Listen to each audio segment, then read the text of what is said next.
খাতা ধরো ভাইজান।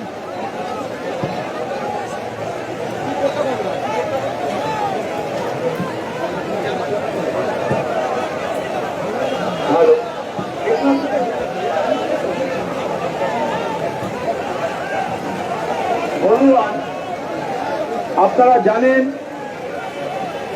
যে পশ্চিমবঙ্গে 27 লক্ষ ভোটারের নাম বাতিল রেখে নির্বাচন হলো।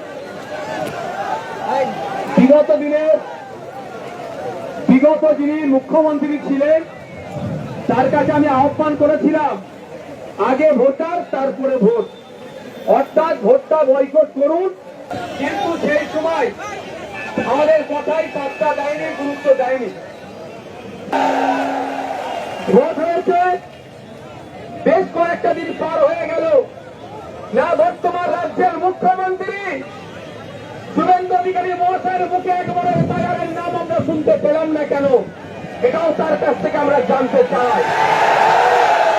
আপনি 7 কোটি মানুষের মুখ্যমন্ত্রী, কোন একটা নির্দিষ্ট যারা ভোট দিয়েছে তাদের নয়, কিন্তু যে 27 লক্ষ মানুষ আজকে আতঙ্কে আছে, তারা কোথায় যাবে? একজন মুখ্যমন্ত্রী হিসাবে তাদের কাছে বার্তা দেওয়ার দরকার ছিল, কিন্তু দুর্ভাগ্য তিনি বার্তা দেননি। তাই তিনি বার্তা না দিয়ে আমরা চুপ করে বসে থাকতে পারি না। তাই বাংলার মানুষকে নিয়ে গুটি কয়েক মানুষ আজকে আমরা এসেছি এখানে। আমরা এখান থেকে ইসিআই অফিসে যাব, ইসিআই পিও স্যারের অফিসে যাব, সেখানে আমরা ডেপুটেশন দেব। সরকার এসেছে, সরকারের যে গঠনমূলক কাজ হবে অবশ্যই সেগুলোকে সাধুবাদ জানাবো, আর যেগুলো নাগরিকের বিপক্ষে যাবে তার চরম বিরোধিতা করবো। যেমন হবে ঠিক সাথে সাথে আইনি লড়াই করতে হবে, 1 ইঞ্চি ছেড়ে কথা বলা হবে না।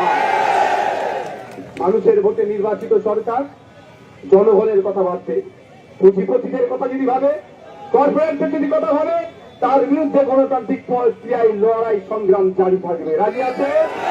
রাজি আছেন তো নাকি বন্ধুগণ?